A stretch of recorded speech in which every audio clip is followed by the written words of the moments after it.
L'année qui vient de s'écouler, ça a été, comme tu le disais, en fait, une année où en fait moi j'ai rejoint Wolfeo en tant que créateur de contenu. Mes missions ont évolué avec le temps, mais c'est vrai que sur la création de contenu, j'ai des choses forcément que j'aurais voulu faire différemment. Parce que en fait, aujourd'hui, quand on prend YouTube, TikTok, Instagram, comme tu le disais au tout début, il y a beaucoup de choses qui ont changé. Il y a beaucoup de choses en fait qui font que les choses s'accélèrent en fait. Je sais pas si vous avez vu un peu l'essor de TikTok. Ensuite, il y a eu YouTube Short qui a commencé à émerger pour pouvoir contrecarrer TikTok. Instagram qui s'est mis aux Reels. Et en fait, ça a mis tout le monde, quand je dis tout le monde, c'est tout le monde en tant que créateur de contenu, ça a mis tout le monde un peu en tension, ça a mis tout le monde un peu dans cette énergie où il fallait créer du contenu à fond. Et en fait, moi j'ai l'impression qu'une de mes plus grosses erreurs, ça a été de vouloir en fait créer du contenu natif spécialement pour chacune des plateformes. Parce qu'en fait, ce qui s'est passé, c'est qu'il y a eu une multiplication de toutes ces plateformes-là. Il y a eu une multiplication aussi forcément de tous les codes qui correspondent à chaque plateforme. Et ce qui se passe, c'est qu'au bout d'un moment, t'as pas assez de ressources pour pouvoir faire le truc qu'il faudrait sur la plateforme, avec les bons hashtags, avec le bon format, avec le bon style d'accroche. Parce qu'en fait, si tu prends toutes les plateformes prises séparément, chacune en fait a une espèce de spécificité vraiment liée à la plateforme directement. On va prendre ce qui rapporte le plus pour nous, donc pour Wolfeo. Donc là, on s'est rendu compte que YouTube, c'était quelque chose qui nous rapportait énormément en termes de visibilité sur le long terme. Donc c'est-à-dire qu'une action, en fait, au lieu d'être sur du court terme, que ça dure 1 mois, 2 mois, et en fait, on va avoir des années de production de contenu, en fait. Et ça, c'est vraiment génial. Parce que on a des vidéos qu'on a publiées en 2019 sur la chaîne de Wolfeo, et aujourd'hui, elles font encore entre 2000 et 2000 vues par mois, ce qui est énorme, en fait. Et c'est là où tu te rends compte que forcément le retour sur investissement il est plutôt pas mal. Et puis il y a une autre chose aussi qui a été peut-être une erreur, ça a été de vouloir faire du contenu 100% original. On a toujours en fait, en tant que créateur de contenu, je parle, on a toujours cette envie de vouloir être 100% original, de se dire il faut pas que je fasse le contenu qui ressemble au contenu du voisin. Mais en fait, quand on fait ça, on oublie que le contenu, il est pas là pour être original. En fait, quand on crée un contenu, on n'est pas là pour... c'est pas une pièce d'art, en fait. On n'est pas là pour montrer notre unicité. Quand on crée du contenu, c'est pour apporter du trafic.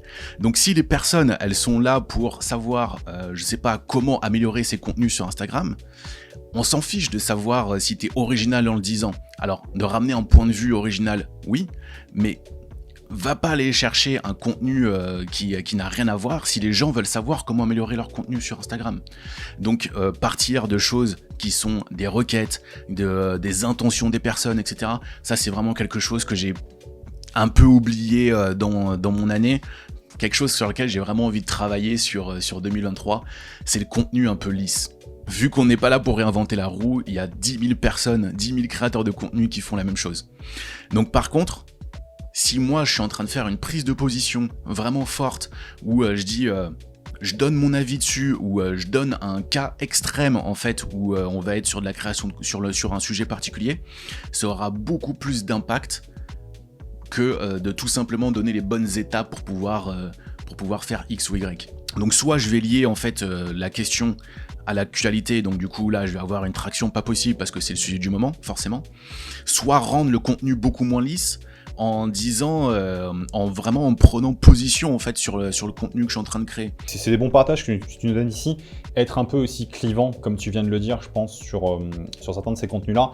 Il y a des bons exemples en ce moment de personnes qui sont effectivement très très clivantes sur Internet. Il y a eu, alors, j'ai pas envie de lui faire plus de pub que ça, parce que il y a des trucs qui se sont dit sur lui et qui sont visiblement probablement vrais. Et si jamais c'est vrai, c'est effectivement quelque chose de pas terrible du tout. Mais Andrew Tate, c'est un mec qui est hyper clivant, qui visiblement serait plus un caractère qu'autre chose.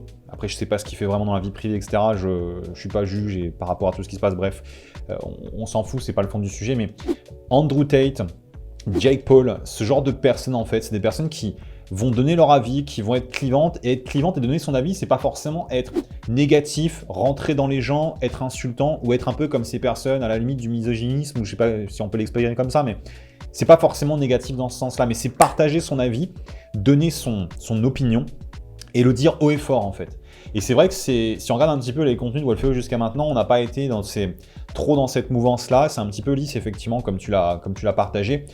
Un petit peu trop simple, un petit peu trop dans le survol. Et ouais, ça peut faire partie des erreurs qui sont commises par beaucoup de personnes. Et on essaye de le donner en conseil, nous, au quotidien, mais on est les premiers des fois à le faire aussi. Hein.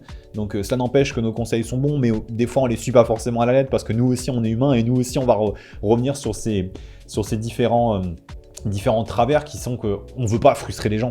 On ne veut pas leur rentrer dedans. On ne veut pas aller taper dans telle ou telle partie de la population. Mais le problème, c'est quand vous ne faites pas ça, bah vous touchez personne de l'autre côté. C'est la base du marketing. À chaque fois qu'on parle de marketing, c'est ce truc-là. Il faut apprendre à cliver, il faut apprendre à donner, à partager son avis et à le faire haut et fort. Et un bon exemple sur ça, c'est ce qui est le cas de beaucoup de gros créateurs qui ont des audiences phénoménales et qui sont hyper intelligents.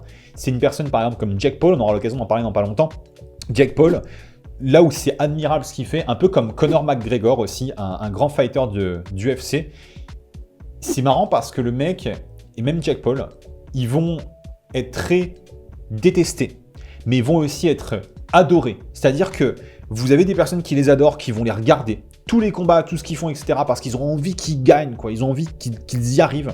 Et de l'autre côté, vous avez une autre partie de la population qui ont envie qu'ils perdent. Et que du coup, cette partie de la population, elle va regarder tous ces combats aussi. Elle va regarder tous ces fights, toutes ces vidéos et tout ce qu'ils font au quotidien. Et en fait, ils vont gagner de l'argent avec celles et ceux qui les aiment, mais aussi celles et ceux qui ne les aiment pas. Et du coup, ça fait le truc parfait du marketing. C'est juste un positionnement qui est magnifique. Et ça, c'est un positionnement qui n'est pas forcément inné pour tout le monde, c'est pas forcément simple à faire. La meilleure manière de le provoquer, ce destin-là, c'est de partager son opinion. Partager son opinion sur ce que vous faites au quotidien, sur vos expériences. C'est pour ça aussi que documenter d'une certaine manière ce que vous faites au quotidien, dans votre passion, dans votre expertise, c'est des fois plus simple que de juste expliquer en fait face caméra que comment atteindre tel chiffre d'affaires. Peut-être que c'est mieux de montrer comment vous avez fait, ce que vous avez pensé de vos méthodes et de donner un petit peu votre avis sur ça pour justement essayer de cliver. Et en tout cas, quand on regarde les grandes boîtes, les grands marketeurs, c'est souvent des personnes qui ont des grandes audiences parce qu'elles ont été capables de cliver. Et ouais, je pense que ça fait partie peut-être des erreurs de faire des contenus un peu trop lisses sur certains aspects. Et ça, le cliver, c'est bien, mais du coup, il y a forcément un prérequis qu'il faut avoir avant d'aller au point de cliver. Il faut être sûr de ce qu'on dit en fait. Alors, si on veut faire du bon contenu qui est pas forcément lisse, au tout début, ça nécessite une chose. On est obligé de passer par là. C'est de savoir quels sont nos piliers de contenu. C'est ensuite de faire une ligne éditoriale en fait où forcément on va avoir des sujets bien précis sur lesquels on va pouvoir prendre un petit peu mettre notre opinion en fait tout simplement. Et ça, t'es obligé de passer par là parce que c'est ok d'être clivant, etc. Mais quand tu prends les personnes que t'as citées, McGregor, etc. En fait, elles ont qu'une ligne. Hein. Quand elles sont clivantes, leur seul point, c'est de trash talk la personne qui est en face. C'est je vais gagner et je vais toujours dans l'escalade comme ça. Mais en fait, il y a une recette qui fonctionne. C'est j'ai trouvé ce truc-là, j'ai trouvé quand je le dis comme ça, quand je le dis de cette manière-là, ça fonctionne. Et puis en fait, ces gens-là, derrière, ils le font x100. Ils vont pas chercher à faire plusieurs trucs pour voir est-ce que si je le dis comme ça marche mieux, est-ce que je le dis comme ça marche mieux. Non, c'est une fois qu'ils ont trouvé le truc qui fait réagir, ils y vont x1000. Et c'est ça aussi qui est... Excellent point, je vais rebondir dessus parce que il y a aussi une des erreurs que moi j'ai commises qui est peut-être un des trucs que vraiment, il faut que vous évitiez de le faire. Parce que c'est aussi ça qui va vous repousser les chances de succès rapide dans le temps.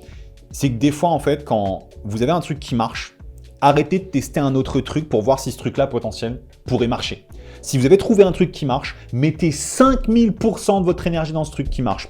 On l'a fait un peu plus en 2022, en 2021, c'était un peu moins le cas.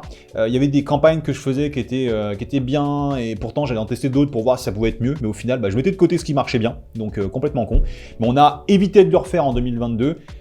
Je l'ai fait encore un poil quand même et j'ai vraiment envie de l'éviter en 2023. Quand vous avez une idée de contenu, une idée de vidéo, une idée de style, que vous testez, vous sentez que vous aimez bien le faire, qu'il y a un peu de traction de l'autre côté, vous faites davantage de ventes sur telle ou telle manière de promouvoir votre produit, votre service ou ce que vous faites, mettez 5000% de votre énergie dans ce truc-là et focalisez-vous pour essorer l'éponge de ce potentiel qu'il peut y avoir. Vous voyez, c'est un petit peu comme l'éponge, vous la prenez, vous l'essorez complètement pour avoir un maximum de ce jus-là, le citron, vous voulez avoir tout le jus du citron de ce business que vous êtes en train de lancer et de cette méthode de vente sur Internet avant que déjà ça n'existe plus parce que, encore une fois, on parle de révolution de créateurs, on parle de créer du contenu, etc. Mais on a une opportunité aujourd'hui en 2023, parce qu'on est en 2023 maintenant, qui est d'avoir la chance de créer des vidéos, des contenus, de les mettre sur Internet et d'être vus.